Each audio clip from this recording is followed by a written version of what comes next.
প্রিয় শিক্ষার্থীরা, আমরা অন্তরীকরণের লিমিট অংশের সপ্তম লেকচার নিয়ে আলোচনা করব।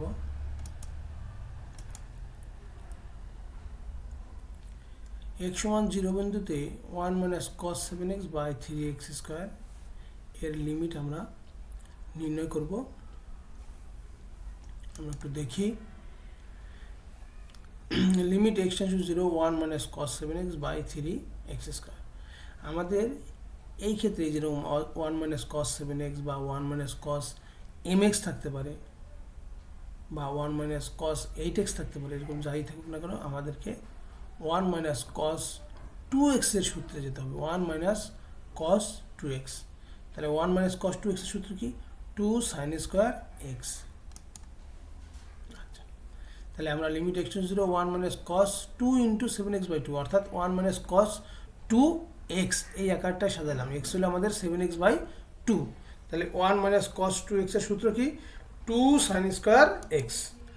এই limit x tends to 0 2 sin square x মানে আমাদের 7x বাই 2, এই জন্য আমরা লিখলাম 2 sin স্কোয়ার 7x বাই 2। নিচে আমাদের আছে 3x স্কোয়ার। আমাদের এখানে 2/3 দুর্বক, এই ক্ষেত্রে আমরা 2/3 চাইলে বাইরে নিয়ে আসতে পারি। এই যে 2/3 নিয়ে আসলাম বাইরে। এবার আমরা একটু খেয়াল করে দেখি। আমরা জানি limit x tends to 0 sin x by x এর মান কত? 1। তাহলে আমরা এখানে আছে sin স্কোয়ার 7x বাই 2, তাহলে এখানে যেহেতু sin স্কোয়ার 7x বাই 2 আছে, এক্ষেত্রে আমরা 7x বাই 2 তার হোল স্কোয়ার দিলাম। তাহলে আমরা কি লিখতে পারবো? যে limit x tends to 0 sin square 7x by 2 আর 7x বাই 2 হোল স্কোয়ার, এর পরিবর্তে আমরা 1 লিখতে পারবো। এই কাজটা করতে গিয়ে আমরা দেখি আমাদের sin স্কোয়ার 7x বাই 2 আছে, কিন্তু আমাদের নিচে কিন্তু 3 যদি আমরা বামে নিয়ে আসি তাহলে নিচে শুধু থাকে x স্কোয়ার। তাহলে আমাদের 7/2, এখানে যে আমাদের x এর সাথে 7/2 আছে, আমাদের এই x এর সাথেও 7/2 থাকতে হবে। তাহলে আমাদের 7/2 থাকতে গেলে আমাদের কি 49/4 অর্থাৎ 49/4 নিচে কিন্তু আমরা অতিরিক্ত বেশি লিখলাম, এই জন্য আমরা 49/4 দ্বারা উপরে আবার গুণ করে দিয়েছি। তাহলে কি লিখলাম? আমাদের 2/3 49/4, এখান থেকে আমরা পাই 49/6। ক্যালকুলেশন করে দেখো, 2 দিয়ে 4 এর কাটা গেলে 2 থাকে, আর 3 এর দ্বিগুণ করলে 6 হবে, নিচে উপরে 49/6 limit x tends to 0 sin 7x by 2 7x by 2 তার হোল স্কোয়ার। তাহলে আমরা এই পুরো লিমিটের মান কত লিখতে পারবো? 1। তাহলে 49/6 চাইলে আমরা 1 এর স্কোয়ার লিখতে পারতাম, যেহেতু 1 স্কোয়ার ইকুয়াল টু 1ই, তাহলে আমরা এটার পরিবর্তে 1ই লিখলাম। তাহলে 49/6 ইন্টু 1 সমান 49/6। এটা কিন্তু খুবই গুরুত্বপূর্ণ একটা অঙ্ক, এবং এই টাইপের অঙ্ক পরীক্ষায় আসে।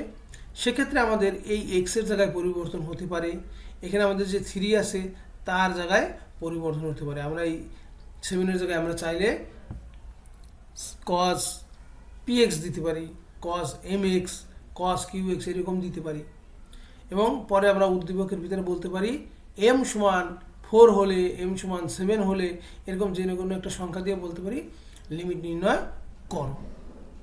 আবার আমরা এই ক্ষেত্রে এইখানে যে 3 না দিয়ে আমরা এখানে বলতে পারি, যদি এরকম চিন্তা করি 1 minus cos mx by n x square,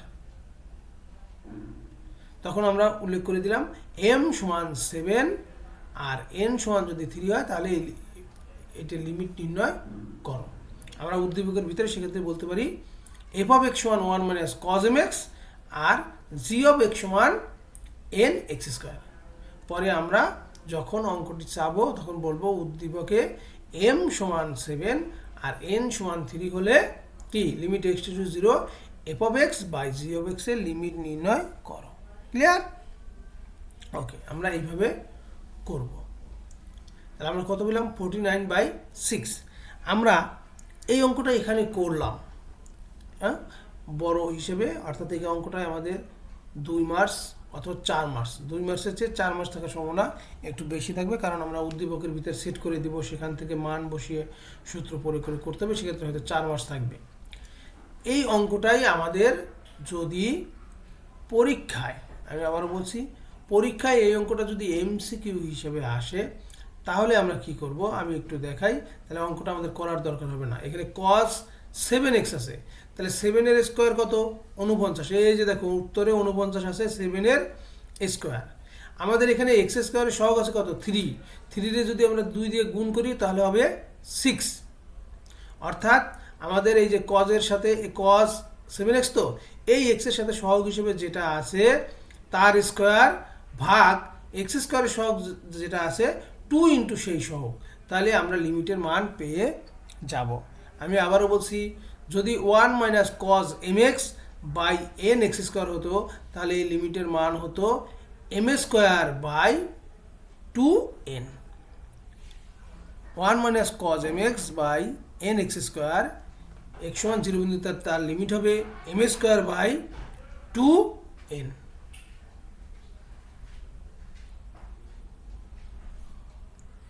অঙ্কটা খুবই গুরুত্বপূর্ণ এবং আমরা এইভাবে এমসিকিউর ক্ষেত্রে যেমন করতে পারি, আবার আমরা আমাদের অঙ্কটা ঠিক হয়েছে কিনা অ্যান্সার সেটাকেও যাচাই করতে পারি। x সমান 0 বিন্দুতে tan x minus sin x by x কিউবের লিমিট আমরা নির্ণয় করব। তাহলে আমাদের দেওয়া আছে কি? Limit x tends to 0 tan x minus sin x by x cube. আমরা এক্ষেত্রে tan x এর পরিবর্তে sin x by cos x লিখবো। এরপরে sin x টাকে আমরা কমন নিয়ে আসবো।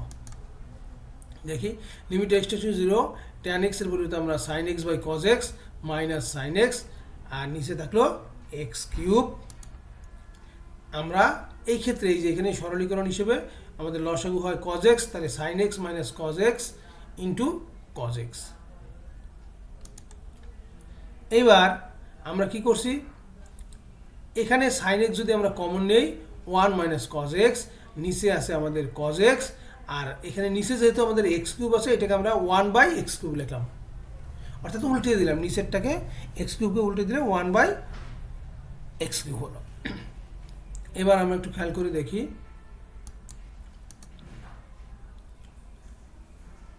আমরা কি করছি, এখানে আমাদের উপরে ছিল sin x 1 minus cos x by cos x into 1 by x cube. আমরা কি করছি, উপরে নিচে 1 প্লাস cos x দ্বারা গুণ করে দিছি। কি করছি, 1 মাইনাস cos x এর কি বিপরীত বা কনজুগেট যেটা 1 প্লাস cos x, সেটা দ্বারা উপরে নিচে আমরা গুণ করে দিলাম। এবার কি পাওয়া যায়, লিমিট x টেন্ডস টু 0, এখানে sin x 1 minus cos x plus 1 plus cos x, এর পরিবর্তে লেখা যায় 1 মাইনাস cos স্কোয়ার x। আমরা 1 মাইনাস cos স্কোয়ার x এর পরিবর্তে সরাসরি এখানে লিখে দিলাম sin স্কোয়ার x, আর এখানে আমাদের cos x 1 plus cos x x cube. এবার কি করলাম, limit x tends to 0 1 by এই যে cos x এখানে রাখতে হবে 1 প্লাস cos x, আর আমাদের বাকিটা দিয়ে আমরা একটা লিমিট নির্ণয় করলাম। এখানে যেহেতু sin x আর sin স্কোয়ার x আছে, সো sin কিউব x, আর এখানে x কিউব আছে x কিউব, এই জন্য আমরা হোল একবারে দিয়ে limit x to 0 sin x by x এর হোল কিউব দিলাম। এর কারণে আমরা পাবো sin কিউব, এই যে এখানে আমাদের sin কিউব x আছে আর এই যে x কিউব আছে, এই জন্য আমরা limit x to 0 sin x by x এর হোল কিউব লিখলাম। তাহলে আমরা জানি কি এর মান কত 1, তাহলে এইটার পরিবর্তে আমরা লিখতে পারবো 1 কিউব। আবার এই ক্ষেত্রে আমরা যদি এখানে x এর পরিবর্তে যদি 0 বসাই, আমরা জানি cos 0 এর মান কত 1, সেক্ষেত্রে আমরা নিচে কিন্তু আমরা 0 পাবো না, অর্থাৎ অসংজ্ঞায়িত আকার ধারণ করবে না। তাহলে কি হলো, আমরা 1 cos x এর পরিবর্তে 0 বসাই, cos 0 এর মান 1, এই 1 থাকলো, cos 0 এর মান 1 ইন্টু এখানে আমরা 1 এর উপর হোল কিউব লিখতে পারতাম, কিন্তু আমরা 1 হোল কিউব মানে তো 1ই, এই জন্য 1 লিখলাম। তাহলে এখান থেকে আমরা কি পেলাম 1/2, অর্থাৎ আমরা লিমিটের মান পেলাম হাফ। এটা কিন্তু খুবই গুরুত্বপূর্ণ একটি অঙ্ক। সবাইকে একগুচ্ছ ধন্যবাদ।